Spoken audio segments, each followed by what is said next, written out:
Hello everyone and welcome back to Poetry Surprises. I hope you're enjoying this series of poems. If you are, don't forget to subscribe. Now, today I want to introduce you to an earlier book of mine that I published in about 2007. And it's this one here. It's called The Pumpking Lantern. Just get a bit closer. There you are. There you are. There's me next to it. And I've already read several poems from the Pumpkin Lantern in previous episodes of Poetry Surprises.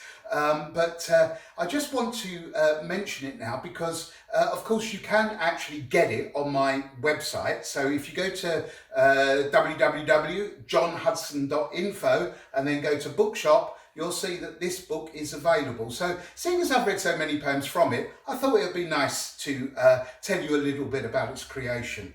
It actually collects much of my work up until about 2003. Work that I'd had published, work that I'd performed, and work that I'd written for special occasions as commissions. And today I'm actually going to read you a commission and also just another short poem. So we're just going to do a couple of poems today. Now, the creation of this book was, as well as an ambition, it was an effort to sort of try to gather my life together because, you know, there's so many things going on. I was organising arts events, I was organising poetry festivals, I was editing a magazine, I was travelling, I was doing X, Y and Z. And I thought, oh my God, I've got to pull things together here. And so it seemed like a good idea to organise the Pumpkin Lantern. In the process of its creation, I happened to have the good fortune of being in the company at a certain poetry festival of Adrian Mitchell, Bernard Kops and Michael Horovitz. And we were sitting around a table having a chat. And I said, would you mind just take a look, flick through this and, you know, give me any feedback that you think might be good. It's always a good idea to ask other people's opinions, you know. So the next day, I was with Adrian Mitchell and I said, did you get a chance to look at the book? He said, yeah. He said, I love those eyelashes. He said, I should have written a play for you. Well, so, you know, so I think, well, that's nice. You know, there's always been a bit of an actor in me, so that was nice. Then I met Bernard and he said, he said, leave a bit more space between the title and the body of the poem in your typesetting. Actually, that's good advice. I've done it ever since. Quite interesting though, I wasn't expecting my eyelashes and my typesetting to be a point in question, as it were.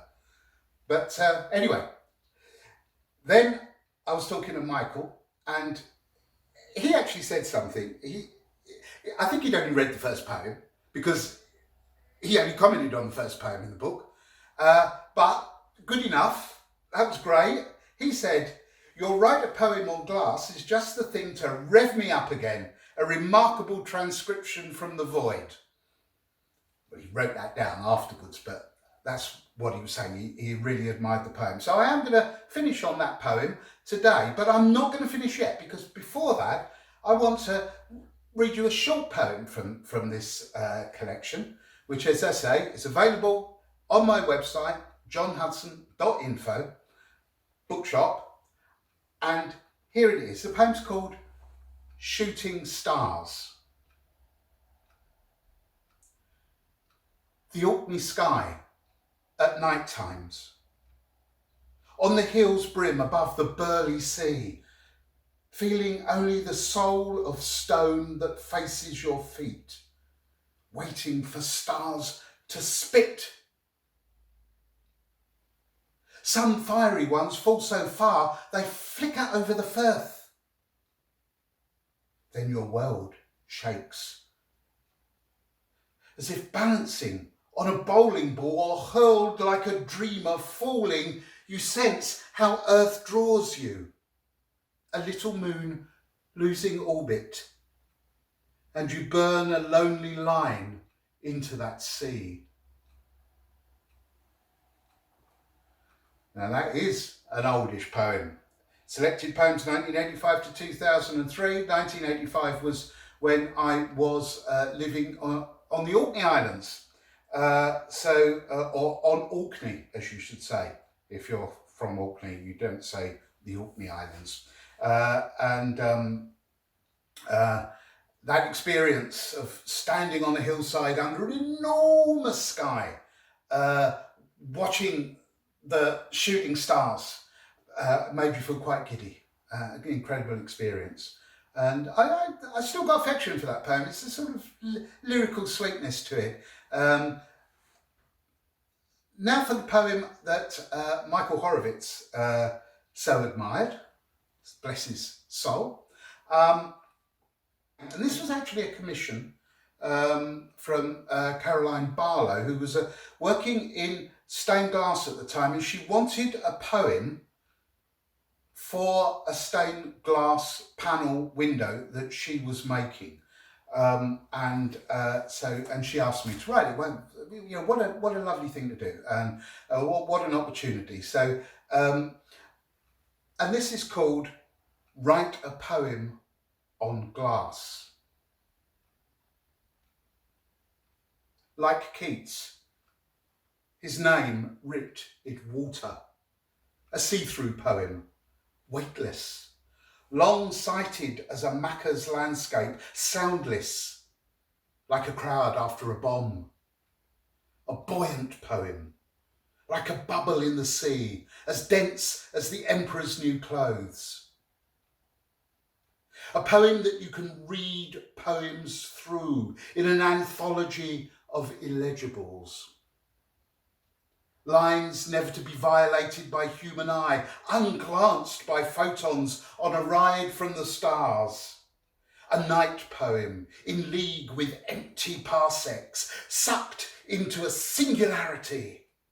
A poem that never wanted read. A free poem by a free poet, adrift on a sea of inkless ink, uncarved on the bark of trees. The only poem collected that has never been. Well, I hope you enjoyed those two poems from the Pumpking Lantern, and that you've enjoyed the previous poems that I've read from it. There's lots more in it. There's love poems, and there's satirical poems, and I'm going to be touching on more as I go forward. But I thought it would be nice just to do something on the book and announce its existence, which you can buy, as I've said before, on www.johnhudson.info. So, if you've enjoyed this episode, as I said before, please subscribe and keep viewing, and I'll see you in a couple of days' time. Bye for now.